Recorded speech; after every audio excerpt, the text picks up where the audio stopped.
ओम नमो भगवते वासुदेवाय। ओम नमो भगवते वासुदेवाय। ओम नमो भगवते वासुदेवाय। सातवां स्कंद 9वां अध्याय और 16वां श्लोक का हम अध्ययन कर रहे हैं आज। त्रस्यस्मि हम कृपन् वत्सल दुस्सह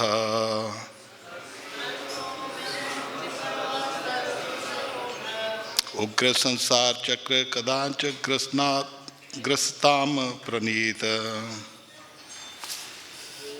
बंद कर दिया।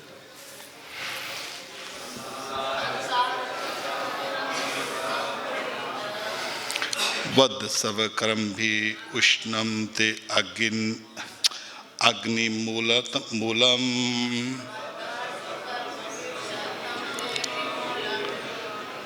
प्रीत अपवर्ग शरणम हृदय से कदानु। त्रस्यस्मि हम कृपण वत्सल दुस्सह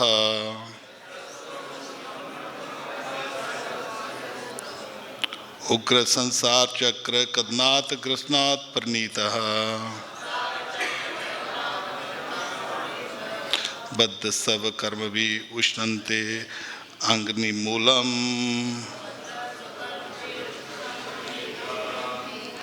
प्रीत अपवर्ग शरणम हृदय से कदानु।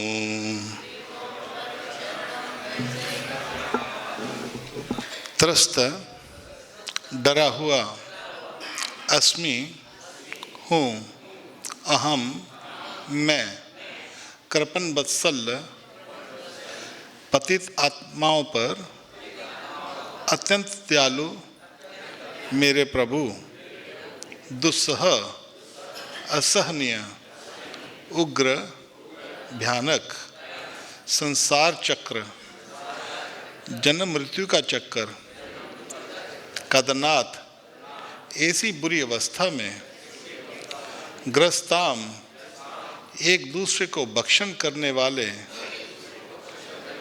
बद्ध जीवों में से परनीत फेंका जाकर बद्ध बंधा हुआ सब कर्म भी अपने कर्मों के द्वारा उष्णम हे दुर्जय ते तुम्हारे अंगिमूलम चरण कमलों के तलवे प्रीत मुझ पर प्रसन्न होकर अपवर्ग शरणम जो इस व्यावह भौतिक संसार से मुक्ति के लिए शरण है, हृदय से आप मुझे बुला लेंगे। कदा कब नो निस्संदेह। ट्रांसलेशन और तात्पर्य श्रील प्रभुपाद जी के द्वारा अनुवाद। हे पतितों पर सदैव परम शक्तिशाली दुर्जय प्रभु, मैं अपने कर्मों के कारण असुरों की संगति में आ पड़ा हूँ। अतएव मैं इस भौतिक संसार में अपनी जीवन दशा से अत्यधिक भयभीत हूँ। वह क्षण कब होगा जब आप मुझे उन चरण कमलों की शरण में बुला लेंगे जो बद्ध जीवन से मोक्ष के चरण लक्ष्य हैं। तात्पर्य, इस भौतिक जगत में रहना ही दुखमय है, किंतु यदि किसी को असुरों अथवा नास्तिकों की संगति में पाला बढ़ जाए तो और भी असहनीय हो जाता है। कोई यह पूछ सकता है कि जीव को भौतिक जगत में क्यों डाल दिया जाता है। निस्संदेह मूर्ख लोग कभी कभी भगवान का उपहास करते हैं, क्योंकि वे उन्हें जहाँ ले आए। वास्तव में प्रत्येक व्यक्ति अपने कर्म के अनुसार बद्ध जीवन में रखा जाता है। अतएव प्रहलाद महाराज अन्य समस्त बद्ध जीवों को प्रतिनिधित्व करते हुए स्वीकार करते हैं कि उन्हें अपने कर्म के कारण असुरों के बीच में रखा गया। भगवान कृपण वत्सल कहलाते हैं क्योंकि वे बद्ध जीवों पर अत्यधिक दयालु हैं। अतएव जैसा कि भगवद गीता में कहा गया है कि जब जब धर्म के पालन में त्रुटियां आती हैं, तब तब भगवान अवतरित होते हैं। यदा यदा ही धर्मस्य ग्लानिर्भवति भारत तदात्मानं सृजाम्यहम्। भगवान बद्ध जीवों का उद्धार करने के लिए अत्यंत उत्सुक रहते हैं, अतएव वे हम सबों को भगवत धाम लौटने के लिए उपदेश देते हैं। सर्वधर्मान प्रत्यज्य ममेकम शरणं व्रज। इस तरह प्रहलाद महाराज को आशा थी कि भगवान कृपा करके उन्हें अपने चरण कमलों की शरण में फिर से बुला लेंगे। दूसरे शब्दों में, प्रत्येक व्यक्ति को भगवान के चरण कमलों में शरण ग्रहण करके भगवत धाम लौटने के लिए उत्सुक रहना चाहिए और इसी तरह कृष्ण भावनामृत में पूरी तरह प्रशिक्षित होना चाहिए।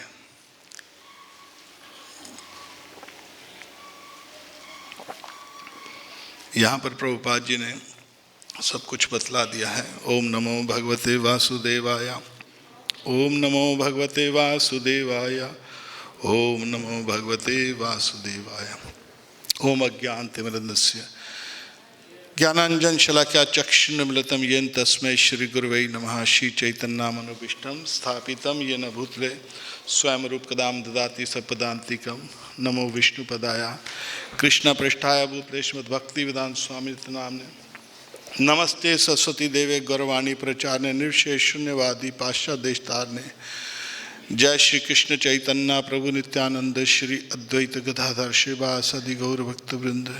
हरे कृष्ण कृष्ण कृष्ण हरे हरे, हरे राम राम राम हरे हरे। वांछा कल्पतरु विष्कृपा सिंधुभ्येव च पतितानां पावनेभ्यो वैष्णवेभ्यो नमो नमः। नष्टप्रायेषु भद्रेषु नित्यं भागवत सेवया भगवते उत्तम श्लोके भक्तिर्भक्ति नष्ट की। प्रहलाद महाराज नृसिंह भगवान की स्तुति कर रहे हैं, उनको प्रार्थना कर रहे हैं और यहाँ पर बहुत कुछ बतला दिया गया है इस श्लोक में। ध्यानपूर्वक देखें तो प्रभुपाद जी ने इसका कितनी अच्छी तरह सुंदरता से विश्लेषण किया है।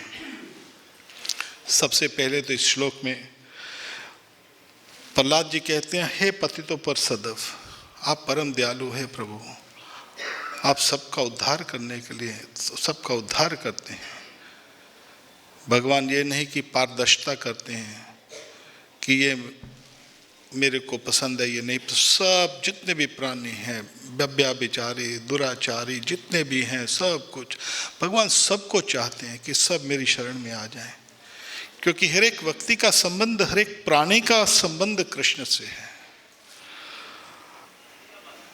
परम शक्तिशाली दुर्जय प्रभु मैं अपने कर्मों के कारण असुरों की संगति में आ गया हूँ। तत्तेनुकंपा सुस्मिक्षमाणि न पुंचान एव आत्मकृतम विपाकम। कि मैं अपने कर्मों के कारण, भगवद गीता में भगवान सबसे पहले कहते इच्छा द्वेष द्वंद्व मोहेना भारता। हम सब लोग यहाँ पर आए हैं अपने इच्छा और द्वेष के कारण, इसी कारण इस जगत में फंसे हैं। आज ही मैं सुबह सुबह प्रभुपाद जी का एक लेक्चर सुन रहा था, तो प्रभुपाद जी कहते थे कि हम सब प्राणी अपराधी हैं, इसीलिए इस जेल में फंसे हैं। ये जेल है और इस जेल में, इस भौतिक संसार में, आगे कहते हैं प्रहलाद महाराज, अतएव मैं इस भौतिक संसार में अपने जीवन दशा अत्यधिक भयभीत हूँ। ये बहुत भयभीत संसार है। कई बार आपने भी सुना होगा, यहाँ पर भी कई बार बता चुका हूँ, बच्चे का जन्म होता है, गर्भ में रहता है 9 मास, कितना कष्ट में रहता है, उसको बांध के रखा जाता है। बद्ध जीव, शुरू से ही इसी का अर्थ है, बद्ध जीव, बांध के रख दिया जाता है। और बच्चा जब बड़ी मुश्किल से, माँ को भी दुख होता है और बच्चे को भी दुख रहता है, गर्भ से जन्म लेता है व्यक्ति, जब गर्भ से बाहर आता है तो वो सांस लेता है, रोता है। कभी ना रोए तो मैंने अपनी आंखों से देखा है, उस बच्चे को उल्टा लटका कर उसके बहुत जोर से थप्पड़ मारती है दाई, ताकि वो रोए, उसके मुंह में जो गंध है वो बाहर निकले। इसको कहते हैं स्वागतम सुस्वागतम। इस संसार में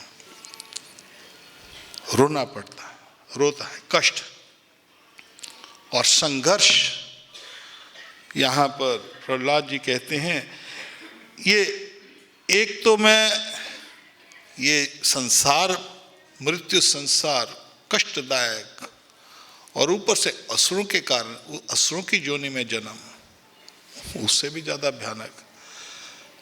ये मत सोचिए कभी भी, अरे मेरे पास धन संपत्ति है तो मैं बहुत प्रसन्न हूँ, मेरे पास अच्छी सेहत है तो मैं बहुत प्रसन्न हूँ, मेरे पास अच्छे परिवार है, कुटुंब है, मेरी मान इज्जत है, सम्मान है। अरे ये क्षणिक है, ये रहने वाला नहीं है, रहने वाला नहीं है। कई बार भक्तों भी कहते, भक्त भी आ जाते हैं, माला भी करनी शुरू कर देते हैं, प्राक्त भक्त, अभी शुरुआत है भक्ति में, 16 माला किया, 4 नियम पालन किया। यहाँ पर कोई व्यक्ति ट्रांसलेशन कर सकता है इंग्लिश को? मैं कुछ प्रभुपाद जी का एक लेक्चर पढ़ना चाहता हूँ इंग्लिश में, कोई है कोई डिवोटी जो ट्रांसलेट कर सके अच्छी तरह से मेरे को? कोई आप है ना? हाँ, वेरी गुड। अभी थोड़ी देर ठहर के मैं आप माइक दे दीजिए आप उनको, जब मैं देखता हूँ कब उसको पढ़ता हूँ। तो एक दयनीय अवस्था में रहता है व्यक्ति, और कई बार भक्त बनने के बाद भी जो हमारी इच्छाएं हैं, वासनाएं हैं, उसको कई बार लोग युक्त वैराग्य कह देते हैं। कल भी मैंने प्रवचन में बोला था, इंग्लिश की प्रवचन में, भक्त युक्त वैराग को अपने स्वार्थ के लिए यूज करते हैं। जो युक्त वैराग है वो भगवान की सेवा के लिए है, मगर दुर्भाग्य से मैं देखा 99%, आप मेरे को क्षमा करना कभी वो आप पर भी अप्लाई हो तो, 99% इस जो युक्त वैराग्य है, इसको अपने लिए, उसको स्वार्थ के लिए यूज करते हैं। अरे प्रभु जी, हम तो युक्त वैराग कर रहे हैं, घर चाहिए ना रहने के लिए, अच्छा घर चाहिए ना, भगवान के लिए मंदिर बनाना है ना, मगर स्वार्थ अपना है। गाड़ी अच्छी चाहिए, स्वार्थ अपना है। धन चाहिए अपने प्रसन्नता के लिए, युक्त वैराग होता है सारा धन कृष्ण की सेवा में लगा दिया, घर की सब कुछ कृष्ण की सेवा में लगा दिया, जैसे हमारे गोस्वामी, रूप गोस्वामी, सनातन गोस्वामी कहते थे। जब तक हमारी वासनाएं हैं, जब तक हमारी इच्छाएं हैं, काम वासना अर्थ नहीं है केवल जो सेक्स डिजायर, काम वासना, जितनी भी काम वासनाएं हैं, जो काम देवता है केवल एक ही वासनाओं का गुरु नहीं है, वो अधिपति नहीं है कि केवल सेक्स डिजायर, काम वासना, सब इच्छाएं, भौतिक इच्छाएं हमारी, जब तक वो इच्छाएं हैं तो भगवान के साथ संबंध स्थापित नहीं हो सकता। इन इच्छाओं को खत्म करना पड़ेगा। और हम सब लोग जकड़े हुए हैं इस बद्ध जीव में, देखते हैं तरह तरह के दुख प्राप्त होते हैं। और यहाँ पर आप इस लाइन को, एक एक लाइन को प्रभुपाद जी का विश्लेषण कीजिए तो आपको उसका आनंद अलग आएगा। देखिए क्या लिखा प्रभु, इस भौतिक जगत में रहना ही दुखमय है, 24 घंटे कोई ना कोई दुख हमारे पीछे लगा ही रहता है, कोई ना कोई दुख बचपन से लगता जा रहा है। अरे इस बच्चे ने मेरे को मार दिया, अरे माँ मेरे को इसने मारा है, अरे उससे डरता है, वो बच्चे से डरता है, माँ बोलती कोई बात नहीं आ जा। शाम को फिर डरता है, अरे वो पिताजी आ जाएंगे, पिताजी का डर लगता है उसको, पिताजी आएंगे डांटेंगे, भय। फिर स्कूल में उसको अपना भय लगता है कि अरे मैं पास भी हो जाऊंगा, फेल हो जाऊंगा, डांटेगा मास्टर, डांटेगा मेरे को, टीचर डांटेगा मेरे को। 24 घंटे भयभीत रहता है इस संसार में, कभी अध्यापक से भयभीत रहता है, कभी लड़कों से भयभीत रहता है, कभी माँ बाप से भयभीत रहता है,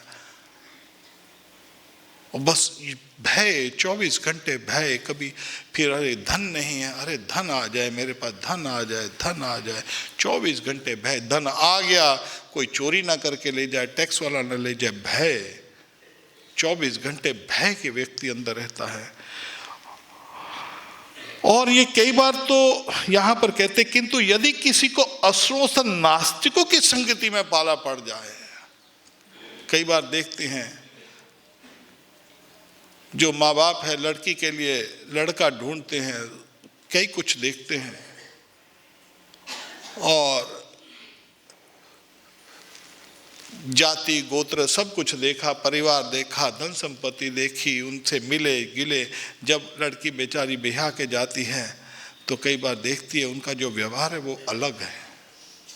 अरे फंस जाती है वो औरत। कितना कष्ट होता होगा उस लड़की को जो बेचारी जिसने अपना माँ बाप को त्यागा, अपने सब सगे संबंध। ये एक संस्कृति का व्यवहार है हमारा। मैं दीक्षा के ऊपर कभी समय लगेगा, कभी बोलूँगा कि दीक्षा का कैसे क्या प्रावधान है। दीक्षा में भी लोग आज समझते नहीं रहे। जो हमारे 16 संस्कारों में है, जो ब्राह्मण दीक्षा है व्यक्ति की होती है, जो एक्चुअली जो संस्कार है औरत का, जो मनुष्य का संस्कार है यज्ञोपवीत, सबसे उत्तम संस्कार पुरुष के लिए। औरत का जो संस्कार है 16 संस्कारों में से वो संस्कार होता है विवाह संस्कार, जो कन्यादान संस्कार होता है। और जो कन्या होती है, जैसे चावल आप धान की खेती उगाते हो तो धान लगाते हो, धान को फिर वहां से निकाल कर, वहां धान कभी भी नहीं उगेगी, धान को निकाल कर दूसरी जगह लगाना पड़ता है। इसी तरह कन्या जब किसी पर कहीं पर, एनीवे वर्ष तो अलग है, मगर कन्या जब जन्म लेती है उस धान की तरह, उस खेती की तरह उसको निकाल कर दान किया जाता है। कन्या दान होता है। एक बहुत बड़ा संस्कार है ये। जो बाप व्रत रखता है, ब्राह्मण उसकी सब पाठ पूजा करता है, इसी ब्राह्मणों को बुलाया जाता है, ब्राह्मणों से ब्राह्मण भोज किया जाता है, उनका आदर सत्कार दान पुण्य किया जाता है। फिर अतिथि आते उनको उनका सत्कार कर कर उसको श्रद्धापूर्वक उसको कन्यादान किया जाता है। आजकल को तो ड्रामा हो गया है, लोग शराब पीते हैं, मीट खाते हैं। अरे संस्कार थोड़ी रहा है, इसीलिए तीसरे दिन तलाक हो जाता है। कल ही मैंने बताया था हमारे संस्कार में कभी हमारे 4 वेद, 18 पुराण, रामायण, महाभारत, 108 उपनिषद, कहीं पर तलाक का कोई व्यवहार कोई भी प्रावधान नहीं है। तलाक केवल मुसलमानों में और ईसाइयों में होता है, हमारे तलाक नहीं है। हाँ, कभी औरत अभ्याभिचारी हो जाए तो उसको ठुकराया जा सकता है, फिर भी वो तलाक नहीं होता। मगर कहने का मेरा अर्थ अलग है कि असहनीय हो जाता है, कई बार बहुत दुख होते हैं। यहाँ पर प्रहलाद महाराज यही कह रहे हैं। और भी असहन, जब यदि किसी को असुर और नास्तिकों की संगति का पाला पड़ जाए तो और भी असहनीय हो जाता है। प्रहलाद यहाँ कह रहे हैं, अरे प्रभु, मैं तो असुरों के कुल में जन्म आ गया है, मेरा उद्धार कैसे होगा। और हम सब जो फंसे हैं, किसी को ये जो बद्ध जीव हैं, बंधे हुए हैं। हम एक जगह से दूसरी जगह नहीं जा सकते। आपने अभी कोरोना काल में देखा है, थोड़ा सा ही, अभी तो आगे बढ़ेगा। 1 अरब नहीं 7 अरब है जो दुनिया की पॉपुलेशन है। 100 अरब जानवरों को हर साल खाया जाता है। 100 अरब। एक आदमी 10-10 जानवरों को खा लेता है एक साल के अंदर। मैंने अपने जीवन में देखा है। आपने शायद कभी नहीं देखा, कुछ पूर्व जन्म संस्कार हो गए। ठाकुर जी ने बताया था, माता जी जब हम छोटे थे 4-5 साल के, माता जी गीता पढ़ते थे, कोई शास्त्र पढ़ते थे, उसमें वो नरकों का हमको ब्यौरा बताते थे। बेटा देखो ऐसे नरक है, वहाँ पर ऐसे खून की नदियाँ हैं, वहाँ पर ऐसा है। तो मैंने एक बार पुराने वो जो कसाई घर होता है, मैं किसी इसी संगति भगवान ने दिखाया, जब मैंने देखा है कसाई घर, वहाँ पर कैसे खून है, कैसे कटे हुए हैं लोग, जैसे नरकों का जो पूरा ब्यौरा है, मैंने अपनी आंखों, वो भी छोटा बच्चा 10 साल का था तभी, मैं शायद उससे 1-2 साल कम ही होऊंगा, तब भगवान को वहाँ कसाई खाने में देखा। अरे हो, ये नरक है, स्वर्ग है, ये नरक है, इसको नरक कहा जाता है। और इसी तरह एक बार मैं आज से 20-25 साल पहले, 25 साल की बात है, तो हमारे निताई गौ सुंदर जो प्रेसिडेंट है वहाँ पेरिस में, वो मेरे को बुलाते थे। तब जाता था, अभी समय नहीं है कभी, तो वहाँ पर पेरिस में मैं रेगुलर जाता था तभी। तो वहाँ पर तब मोबाइल फ़ोन या दूसरे फ़ोन नहीं थे, तो मैं उनकी अपनी गाड़ी में जाता था, तो उनकी आगे गाड़ी थी, वो गाड़ी मिस हो गई। अब ना कोई मोबाइल, तभी मोबाइल थे भी नहीं। अब क्या करें, हमको तो रास्ता भी नहीं पता, नेविगेशन भी तभी जीपीएस भी नहीं होते थे, कुछ नहीं होता था। तो मेरी जेब में मंदिर का फ़ोन नंबर था, तो मैंने बोला अब कहाँ ढूंढे, ना तो वहाँ की करेंसी है हमारे पास जेब में, ना हमारे पास फ़ोन है। तो मैंने ऐसे ही गाड़ी एक इंडस्ट्रियल एरिया में लगाया। मैंने बोला देखो कोई ऑफिस होगा, उनको जाकर बोलूँगा भाई फ़ोन करना है, इशारों से, हमको तो फ्रेंच भी नहीं आती। तब मैं गया तो एक दरवाज़ा खोला मैंने, वहाँ पर वेयर हाउस था, बहुत बड़ा वेयर हाउस, जैसे वो यहाँ पर प्रेम मंदिर है, लंबा हाउस, बहुत बड़ा। मैंने बोला कोई फैक्ट्री होगी। मैंने उसका दरवाज़ा खोल दिया। जब दरवाज़ा खोला तो मैंने वहाँ पर क्या देखा, वो कसाई खाना था। जिस भाव में मैंने दरवाज़ा देखा उसी भाव से बाहर आ गया। उस कसाई खाने में कितने जानवर टंगे होंगे आप सोच भी नहीं सकते। कम से कम 1 लाख लाइनों की लाइनें लगी हुई हैं। तो इनकी जो इनका दर्द है वो सामने आएगा। कलयुग बढ़ेगा और बढ़ेगा। बद्ध जीव, तब मंदिर भी नहीं जा सकोगे जिस तरह कलयुग में मंदिर बंद। हरे नाम हरे नाम हरे नाम ही केवलम, कलो नास्तेव नास्तेव गतिरन्यथा। घर में बैठकर ही महामंत्र का जप करना पड़ेगा, उद्धार होगा। हरिनाम ही सबसे ऊंचा है। बद्ध जीव, बंधे हुए हैं हम। एक जगह से दूसरी जगह नहीं जा सकते, एक देश से हम दूसरी देश नहीं जा सकते। हमको वीजा लेना पड़ता है। आजकल कितनी रिस्ट्रिक्शन, हम जेल की तरह कैद किए हुए हैं। अलग अलग जेलें हैं। कभी ये जेल से छूट भी जाए तो ये पृथ्वी है, इसकी जेल के अंदर फंसे हुए हैं। यहां से निकल नहीं सकते, दूसरे प्लेनेट पर जा नहीं सकते। इसको बद्ध जीव कहते हैं। हम फंसे हुए हैं, हम जानते नहीं हैं। हम इसी को, अपने बद्ध अवस्था को, कोई सोने की जंजीरों से बंधा पड़ा है, कोई चांदी की जंजीरों से बंधा पड़ा है। त्रिगुण में ही भावे एवी सर्वमिदं जगत। सब जगत जो है वो रजोगुण, तमोगुण और सतोगुण के जंजीरों में जकड़ा पड़ा है। और ऐसी ऐसी जंजीरें बड़ी हैं। मैं जब इंग्लैंड गया 81 में, तो मेरी 21 साल की उम्र थी। अब भारत से शुरू से लगाव था। एक मैं धार्मिक था और मेरे को यहाँ पर बैठे किसी साधु से मिले, किसी से कोई शास्त्र पढ़े, किसी से बात करे। अरे वहाँ पर क्या है कि वहाँ पर अय्याशी है, लोग अपना उनका व्यवहार है, जो भी जैसे भी रहते हैं। तो पहले साल तो हमने 6 महीने साल बहुत मिस किया भारत को, अपनी संस्कृति को। परंतु प्रभुपाद जी की कृपा से प्रभुपाद जी ने संस्कृति वहाँ लेके आ गए। ये प्रभुपाद जी की कृपा है कि साधुओं का संग। मैंने पहले ही हफ्ते वैष्णवों को देखा। मैंने अपनी पत्नी, मेरी शादी नहीं हुई थी, मैंने बोला मेरे को हरे कृष्णा मंदिर में ले जाओ। गाड़ी भी नहीं थी। तो मेरी वाइफ मेरे को तभी 81 में, तब मैं पहली बार इस्कॉन मंदिर गया।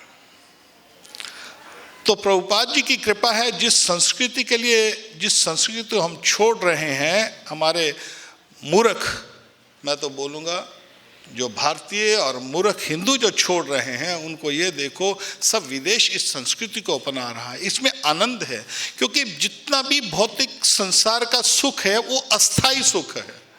वो अस्थाई सुख था, अस्थाई सुख है, अस्थाई सुख रहेगा। जो धन संपत्ति है, जो वैभव है, धन आप जेब में डाल लीजिए, बैंक में डाल लीजिए, निकल जाएगा। आप डालिए। अभी मैं सभी को बोलता हूँ, अभी आप 1 लाख रुपए अपनी जेब में डाल लीजिए, बोले मैं ये जेब में ही रखूंगा, निकल जाएगा। अस्थाई है। जिस तरह वो अस्थाई है, जिस तरह हर एक सुख अस्थाई है। इसीलिए भगवान ने कहा है, मात्र स्पश्यस्तु कौन्तेय शीतोष्ण सुक्त आगमा पाइन नित सांशिक्षु भारत। हे अर्जुन, ये जो सुख और दुख है, इसके पीछे मत भाग। ये आने जलिए, ये जो वस्तु है, इसके लिए तू अपना जो बहुमूल्य समय है, इसके ऊपर नष्ट मत कर तू। भगवान बोलते हैं सर्वधर्मान् परित्यज्य मामेकं शरणं व्रज अहं त्वा सर्वपापेभ्यो विमोक्ष्यामि मा शुचे। तू सब धर्मों को छोड़कर मेरी शरण में आ जा, मैं तेरे को सब पापों से मुक्त कर दूंगा। व्यक्ति सोचेगा अरे मेरे को धन की दुख है, मेरे को पारिवारिक दुख है, मेरे को शारीरिक दुख है, ये सब पापों के कारण हो रहा है। भगवान कहते हैं मैं पाप नष्ट कर दूंगा।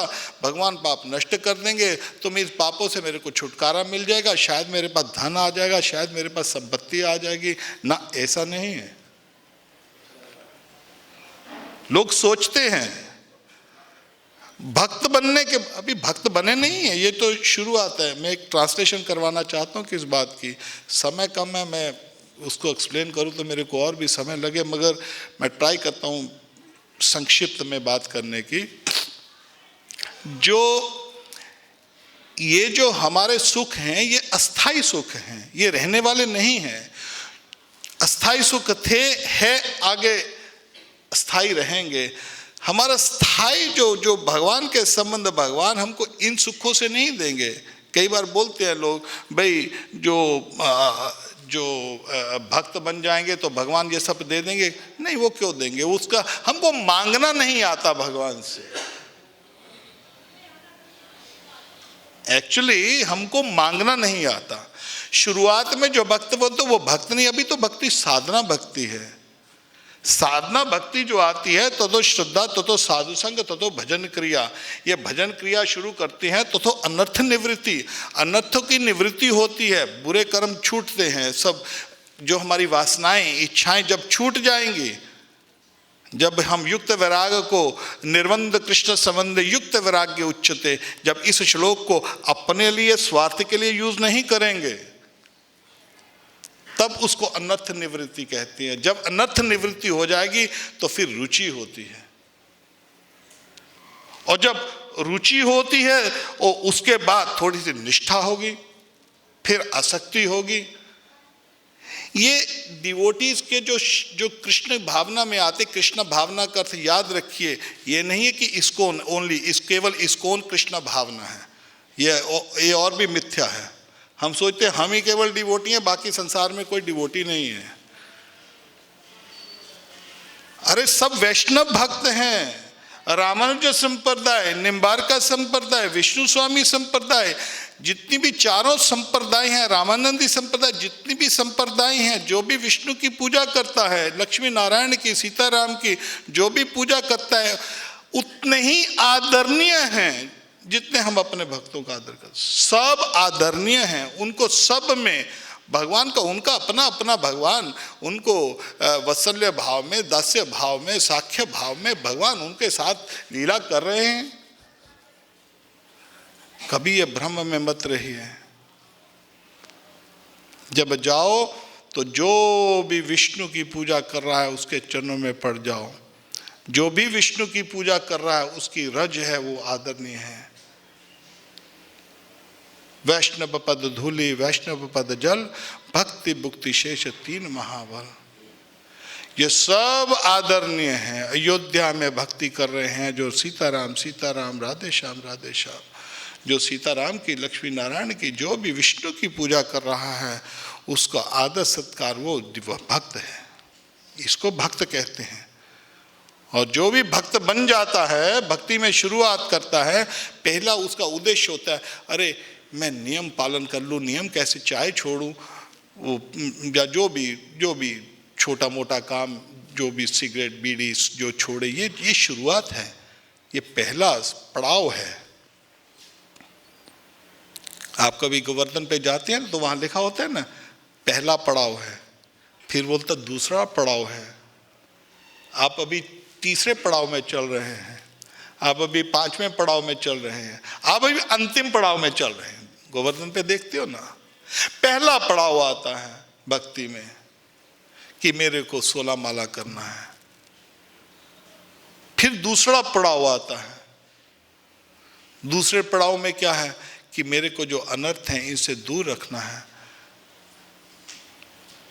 उस पड़ाव में निकलते हैं तो तब आते हैं कि किस तरह, अरे कोई किसी ने कुछ कह दिया तो हम गुस्से हो जाते हैं,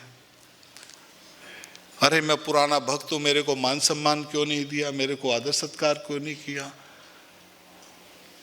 अरे शायद मैं ही कंट्रोल कर रहा हूं, ये मंदिर तो मेरे कारण चल रहा है ना, मेरे में सबसे ज्यादा बुद्धि है, ये डिपार्टमेंट भी मेरे कारण चल रहा है।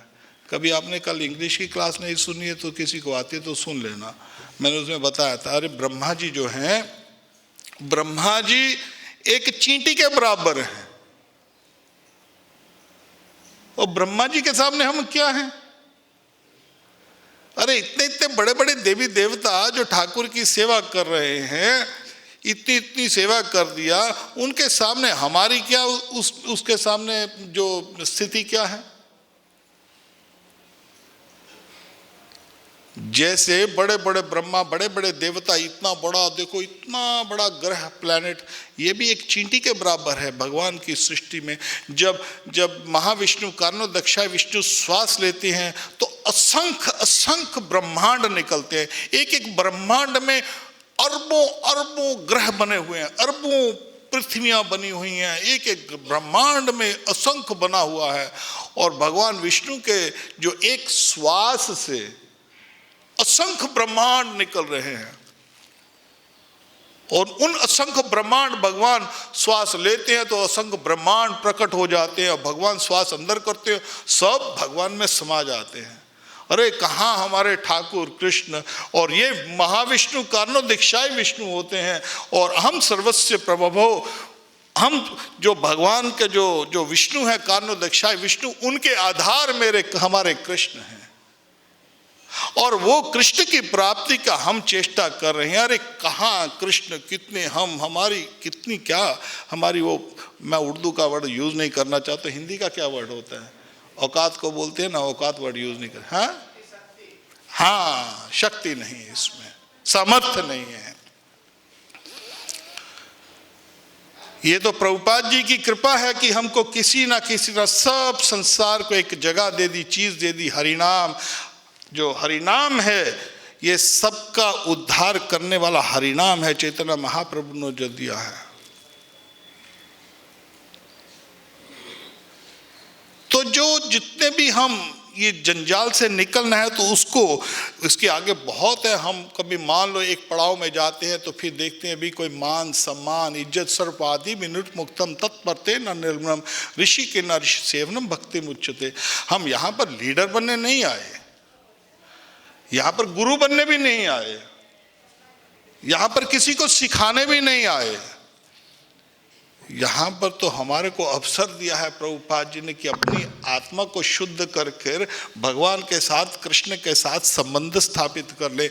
जब तक हमारा कृष्ण के साथ संबंध नहीं होगा तो समझ लीजिए जन्म दोबारा लेना ही पड़ेगा। भले आप 16 माला कर रहे हैं, भले आप वोच कर रहे हैं, तब तक छुटकारा नहीं होगा। सिर्फ और सिर्फ जो गोल है वो कृष्ण प्रेम है। मैं एक लेटर पढ़ता हूं प्रभुपाद जी की, उससे पढ़ने से पहले प्रभु जी आप ले लेंगे ना माइक? हाँ, मैं कई बार ये बताता हूं, कई बार लोग बोलते हैं जी बस 16 माला कर लिया हम तो जाएंगे वापस। अरे ऐसे चले जाओगे क्या? भगवान इतने आसान है? बंसी वाले को प्राप्त करना इतना आसान है जी? मैं हाँ एक एक लाइन बोलूंगा मैं। अरे ठाकुर को प्राप्त करना इतना आसान नहीं है। प्रभुपाद ने बोल दिया 16 माला 4 नियम करो, तो क्या 16 माला 4 नियम करके चले जाओगे? इसका जवाब प्रभुपाद जी ने ही दे दिया, मैं अभी आपको पढ़ के बता देता हूं। यह केवल मिसयूज है, कर नहीं रहे। 16 माला ये तो बिगनिंग है। कई बार लोग बोलते हैं, इस्कॉन में भी कई बार लोग बोल देते हैं जी प्रभुपाद जी ने एडजस्टमेंट किया। प्रभुपाद ने एडजस्टमेंट नहीं किया, भक्तिसिद्धांत सरस्वती ठाकुर जी ने किया। चैतन्य महाप्रभु बोले जब भी मंदिर में कोई भी चैतन्य महाप्रभु लखपति नहीं होगा, 1 लाख नाम नहीं लेगा।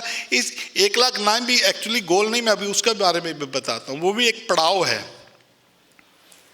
चैतन्य महाप्रभु 1 लाख जो नाम जप नहीं करता था, कम से कम उसके घर खाना भी नहीं खाते थे।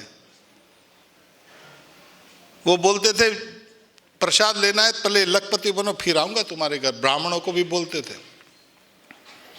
तब से सिस्टम बना हुआ है।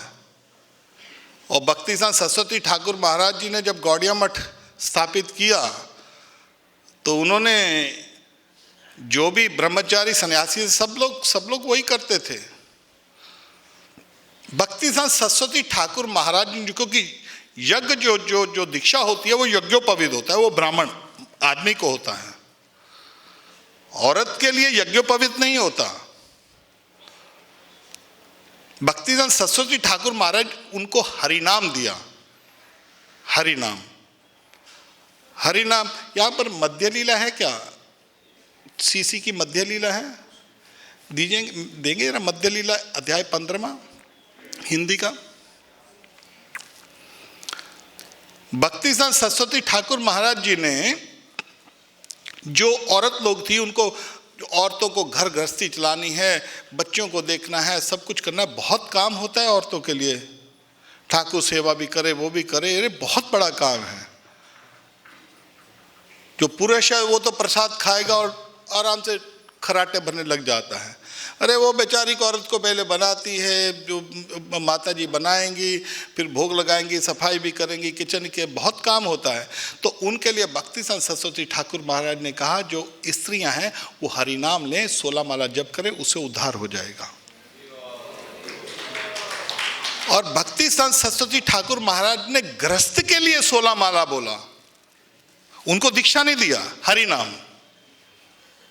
अब 2 चीज़ें पढ़ूंगा, थोड़ी सी क्लास भले लेट हो जाए। एक मैं चैतन्य चरितामृत से पढ़ूंगा, एक प्रभु जी के साथ बैठकर जो ट्रांसलेट करेंगे इंग्लिश को, जो मैं पढ़ूंगा।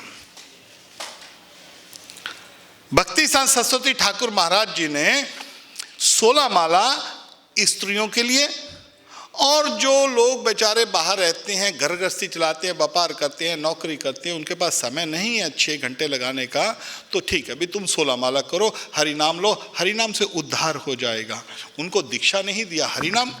अभी प्रभु आगे बोलता हूँ, जब प्रभुपाद जी अमेरिका गए तो उन्होंने कोई एडजस्टमेंट नहीं किया, उन्होंने भी वही बोला कि तुम सब जो भी आए हैं चलो भाई ये 1 लाख नाम लो, 64 माला करो। अरे विदेशियों के लिए एक विदेशी फिलॉसफी है, अरे वो कहाँ करेंगे, उनको तो नियम नहीं पालन कर सकते, माला तो बहुत दूर की बात है, उनको इतना पता ही नहीं है कि हरिनाम है तो है क्या, महामंत्र है तो है क्या।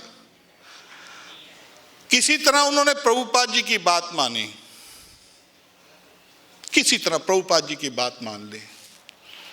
जब प्रभुपाद जी की बात मान ली तो फिर प्रभुपाद जी बोलते हैं, किसी ने पूछा प्रभुपाद जी क्या हमारे पास ये शांतोन्तगतम पापम जनाना नाम पुण्य कर्मणम, ये गीता का ये श्लोक पढ़ा, हमारे पास क्या क्वालिटी है कि हम आप भक्ति में। प्रभुपाद जी बोलते हैं आपके पास कोई क्वालिटी नहीं है, तुम्हारे पास एक ही क्वालिटी है कि तुम मेरी बात को एक्सेप्ट कर रहे हो, बस।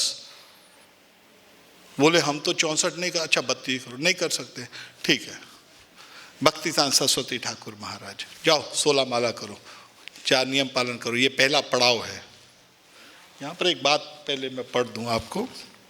और हरि नाम से व्यक्ति का उद्धार हो जाता है। 15वां अध्याय में इसका जो उत्तर है हरि नाम के बारे में चैतन्य महाप्रभु ने दिया है।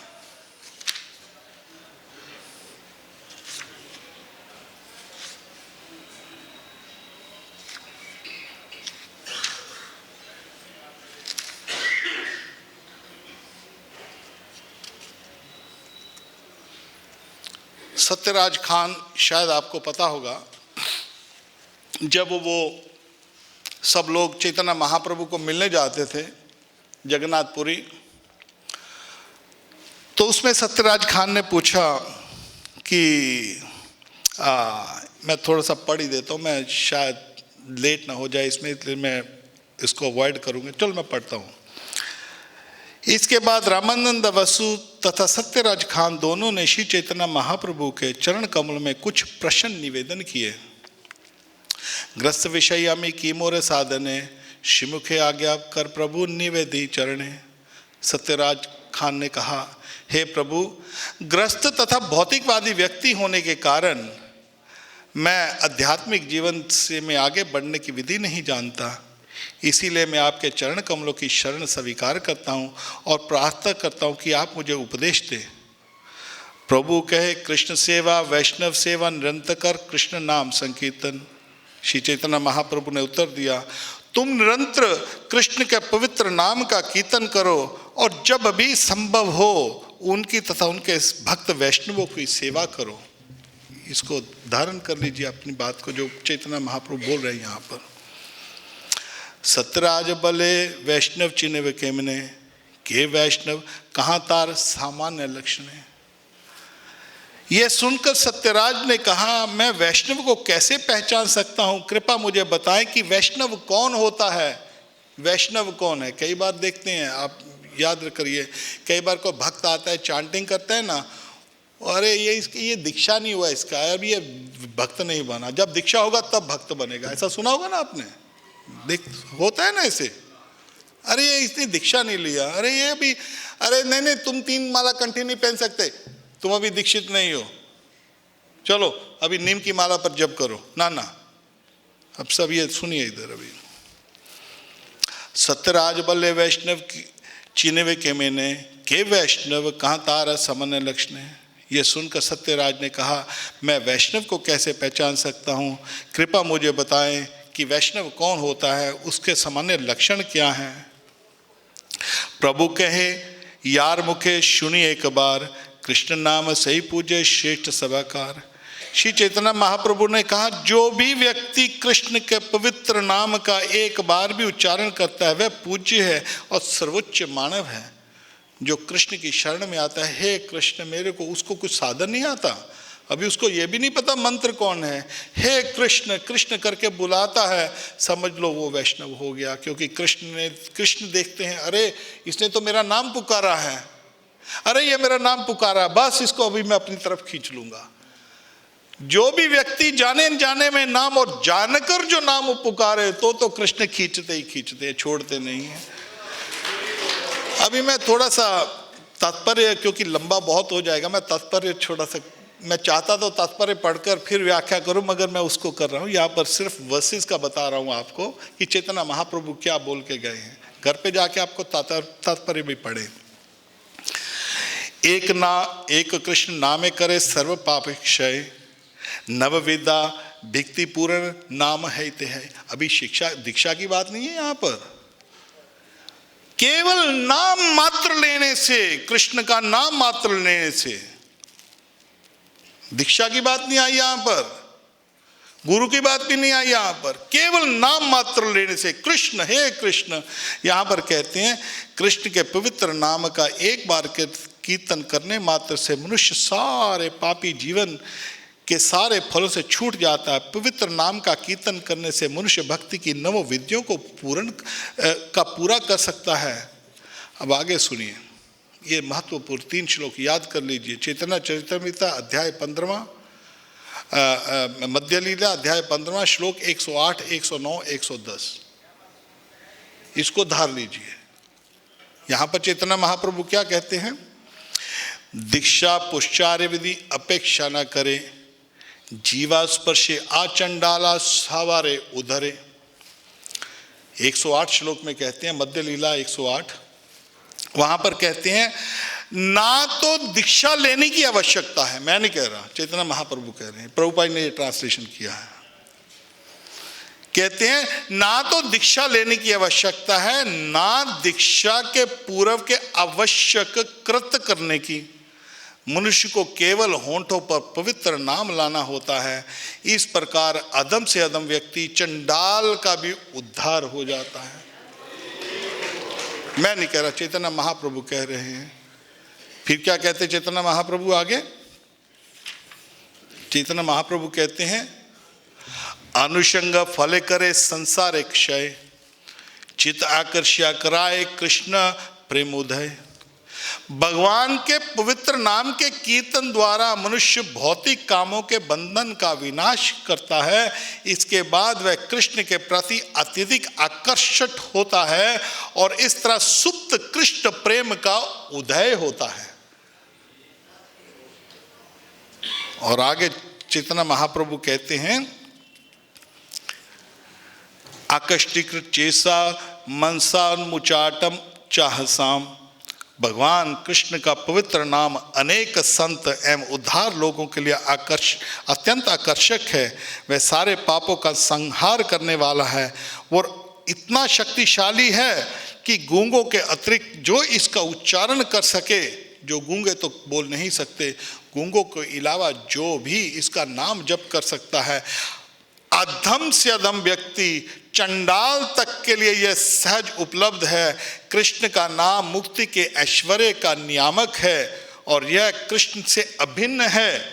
जीव से नाम का स्पर्श करते ही तुरंत उसका प्रभाव पड़ता है। अभी और आगे सुनिए, नाम कीर्तन दीक्षा, पुण्यक्रम या दीक्षा के पूर्व पालन किए जाने वाले पुरस्कार नियमों पर आश्रित नहीं है। पवित्र नाम इन सारे कार्यों की प्रतीक्षा नहीं करता, वह स्वयं में पर्याप्त है। तो ये कृष्ण का जो नाम है सब में पर्याप्त है। इसके ऊपर हमको इसका आश्रय लेना है। और भले 9 बज गए, अब एक चीज़ मैं पढ़वाना चाहता हूँ, अब मैं बोलता हूँ। प्रभुपाद जी ने, कई बार लोग बोलते हैं ये अगला पड़ाव है, जब हम पढ़ते हैं आगे आगे जाते हैं, नियम पालन किए, फिर हमारी निष्ठा, आसक्ति, जब तक हम नाम ज़्यादा 1 लाख नाम कम से कम नहीं लेंगे, जीवन छोटा है। ये जीवन का उद्देश्य है। जीवन का उद्देश्य धन प्राप्ति नहीं है। जीवन का उद्देश्य किसी मंदिर का प्रतिनिधि बनना नहीं है। जीवन का उद्देश्य किसी लोगों से अपनी पाठ पूजा या अपनी प्रतिष्ठा स्थापित करना नहीं है। ये सब टेम्परेरी हैं, इसके पीछे मत भागो। कोई आपको इंसल्ट कर देता है, नहीं बुलाता, आपका निरादर करता है तो करने दो। आपको गालियां निकालता है तो निकालने दो, क्योंकि वो टेम्परेरी है। कितनी देर रुकेंगी गालियां? जब तक शरीर है तब तक गालियां रुके। अच्छा गालियां दे दी भाई, तू 100 दे दे। जैसे कृष्ण को वो क्या था उसका नाम, हाँ, शिशुपाल गालियां देता था। देता रहे भी बेटा, तू देता है गालियां, स्थाई है। मेरे को क्या, मेरे शरीर को गालियां दे रहा है, देता जा। तेरी समझ है मैं ऐसा हूं इसीलिए तू गालियां दे रहा है। हाँ, ले नहीं रहा, दे रहा है, देते जाओ, उसको देता जाए, आप मत लो। मगर सबसे, अरे मेरे को प्रभु जी उसने इंसल्ट कर दिया, मेरे को उधर मैनेजमेंट ने ये कर दिया, अरे तो कर दिया, करता जाए। हरि नाम आश्रय लेकर, जब हमको कृष्ण प्रेम उदय करना है, उसको रागानुगा भक्ति कहते हैं। जब 1 लाख का लक्ष्य आता है, पड़ाव गोवर्धन का, अरे अब 1 लाख नाम लेने लग गया व्यक्ति, उसके बाद हमारी जो विकृतियां हैं, अनर्थ हैं, वो निकल जाएंगे। धीरे धीरे हमारा स्वभाव है वो कृष्ण के प्रति लगेगा। हमको संसार में सिद्ध प्रज्ञस्य का भाषा, जो वो कहते हैं ना, वो क्या नाम है, दुखेशु अनुदिग्न मना सुखेशु विच सप्रहा। जो सुख आते हैं तो उससे वो प्रभावित नहीं होता, सुख आए तो गए, दुख आए तो उससे विचलित नहीं होता। बीतराग भय क्रोधा स्थित धीर मुनि रुच्यते है, तब वो अवस्था आएगी। जब तक वो अवस्था नहीं आती, भीतराग भय क्रोधा स्थित धीर मुनि रुच्यते, ये अवस्था तक नहीं पहुंचेंगे तो जाने की बात छोड़ दीजिए, नहीं जाएंगे। और ये अवस्था पहुंचने के लिए प्रभुपाद जी बोले, नहीं बस 16 माला कर रहे हैं, 4 नियम कर रहे हैं। प्रभुपाद जी बोलते we will go back, you want go back. उसका जवाब प्रभुपाद ने इसमें दिया है, आप पढ़िए। मैं इंग्लिश में बोलता हूँ एक सेंटेंस। प्रभुपाद जी ने वृंदावन में ही 12 नवंबर को 1972 को भागवत का पहला स्कंद 2रा अध्याय और 23वां श्लोक के ऊपर प्रभुपाद जी ने वृंदावन में प्रवचन दिए थे इंग्लिश में। वो मैं एक लाइन पढ़ता हूँ और प्रभु जी उसको हिंदी में ट्रांसलेट करेंगे, क्योंकि मैं दोनों नहीं करूँगा। सो प्रभुपाद स्टार्ट करें। मैं पूरा लेक्चर नहीं पढ़ रहा हूँ, थोड़ा सा पढ़ रहा हूँ। So you have to uncover, जैसे कवर होता है, आपको अपना जो कवर किया उसको हटाना है, आवरण को हटाना है। यू हैव टू डिस्कवर, उसको फिर खोजना है। That discovering process is devotional service. ये जो खोजने की प्रक्रिया है उसको भक्ति बोलते हैं।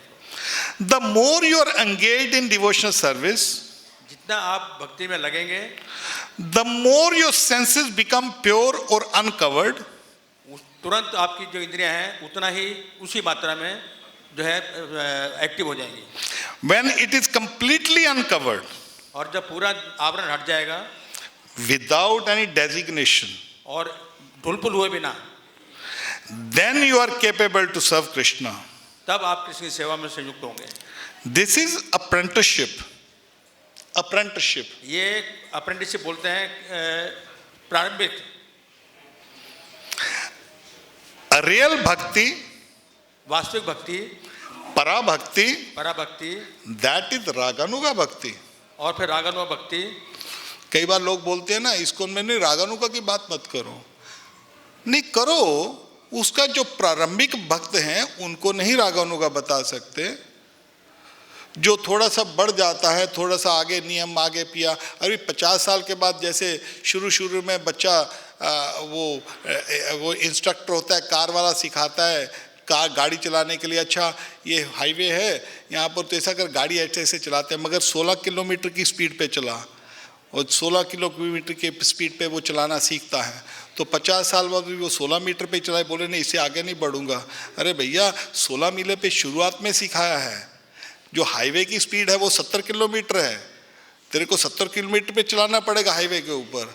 अरे 16 पे ही अटका रहेगा। हाँ, जो शुरुआत है उनको 16 पे रखो, फिर आगे बढ़ते हैं उनके लिए आगे हैं, और जो 50 साल बाद भी 16 पे चलाते जाएंगे उसके लिए थोड़ा सा बनता है रागानुगा। यहाँ पर प्रभुपाद जी रियल भक्ति की बात कर रहे हैं। प्रभुपाद जी बोलते हैं रियल भक्ति, वास्तविक भक्ति, पराभक्ति, दैट इज रागानुगा भक्ति। वो रागानुगा भक्ति है। दिस रागानुगा भक्ति, ये रागानुगा भक्ति we have to come हमें प्राप्त करनी है to after surpassing the Vaidhi bhakti, to after surpassing the Vaidhi bhakti। वैदिक भक्ति को भी हम लांग जाएंगे। लांगना है, लांगना है। हाँ, वैदिक भक्ति को लांगना है। प्रभुपाद जी बोल रहे हैं रागानुगा भक्ति असली भक्ति। प्रभुपाद ने स्पष्ट बोला है सब कुछ।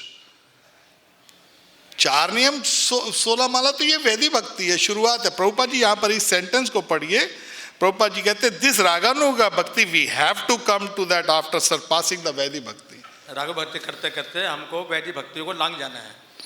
इन द मटीरियल वर्ल्ड, भौतिक जगत में, इफ वी डू नॉट, अगर हम नहीं करते हैं, try to make further progress, आप प्रोग्रेस करने के लिए तैयार नहीं हैं, and further progress in devotional service, और आगे उन्नति नहीं कर रहे हैं। अच्छा, मैं दोबारा ये सेंटेंस दोबारा पढ़ता हूँ।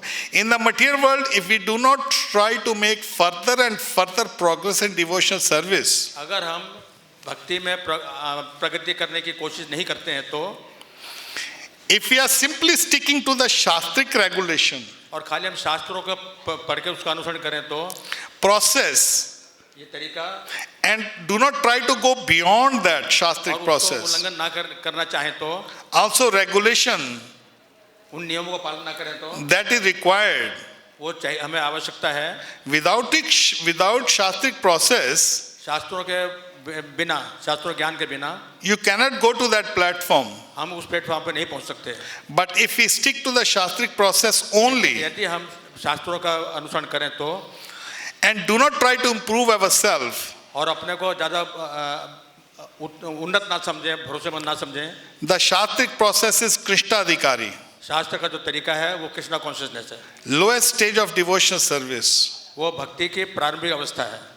Generally people come to this temple,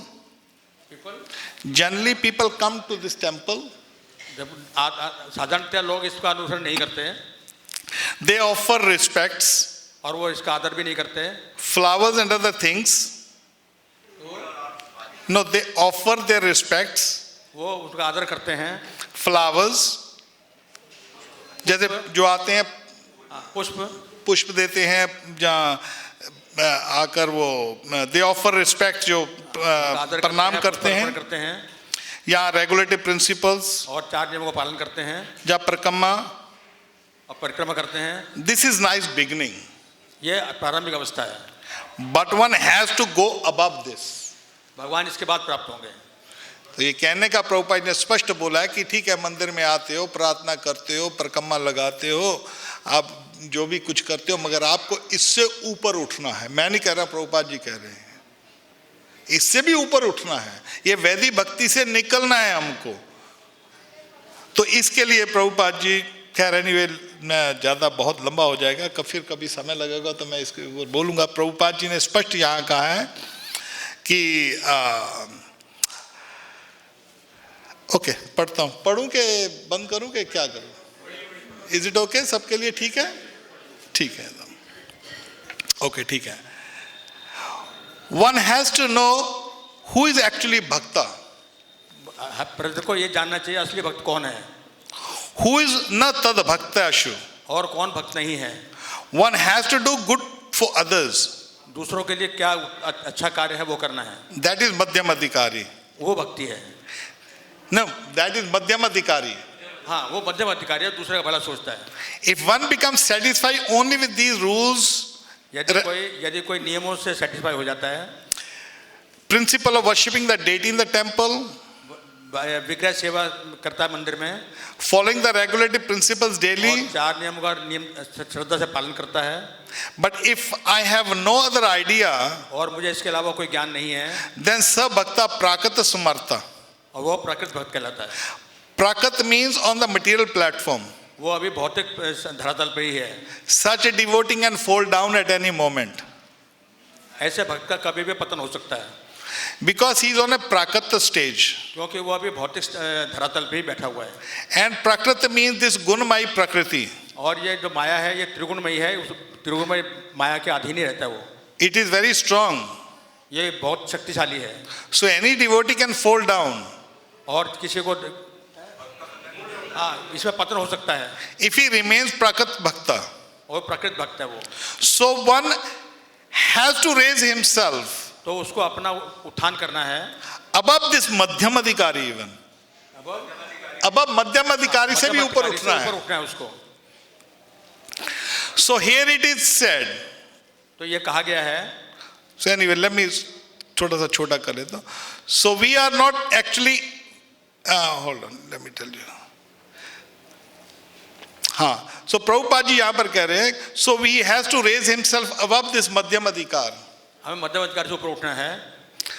same thing Prabhupada अपने गुरु के विषय में बोल रहे हैं, अभी बोलते हैं सेम थिंग एज माई गुरु मार यूज्ड टू से, मेरे गुरु महाराज भी ऐसे कहा करते थे, that licking up the bottle of honey, licking up the bottle of honey, जो हनी शहद की एक बूंद, नो जो शायद मैं बता देता इसको, लाइन है, अगली लाइन है, मैं ही बता देता हूँ। प्रभुपाद जी कह रहे हैं कि जो हमको मध्यम अधिकारी से भी ऊपर उठना है, जरूरी नहीं कि जो नए भक्त सबके लिए नहीं, जो 50 साल हो गए हैं उसको तो जानना पड़ेगा ना ऊपर, तो हमको उत्तम अधिकारी रागानुगा भक्ति तक जाना पड़ेगा। प्रभुपाद जी के यहाँ पर कहते हैं same thing as my guru my used to say that licking up the bottle of honey that is not real honey. आप बॉटल को चाट रहे हो, वो शहद नहीं है, शहद के तो अंदर जाना पड़ेगा। You have to open the bottle of the honey and lick up the real honey, then you will get taste. That is advancement of spiritual knowledge. ये भक्ति है, आपको शहद खोलना पड़ेगा, तो उसके लिए तपस्या करनी पड़ेगी। केवल इसीलिए मेरा निवेदन है कि आप प्रभुपाद जी की पुस्तकों को पढ़ें। प्रभुपाद जी ने सब कुछ बोला हुआ है, उत्तम अधिकारी तक हमारा संबंध कृष्ण से कैसे सब स्थापित करना है, धीरे धीरे चलना है, भागना नहीं, एकदम रागा उपनुगा पे नहीं जाना, मगर ये हमारा उद्देश्य वो है, हमारा उद्देश्य कृष्ण की प्राप्ति है, कृष्ण का जो संबंध है वो प्राप्ति है हमारी। श्रील प्रभुपाद की जय।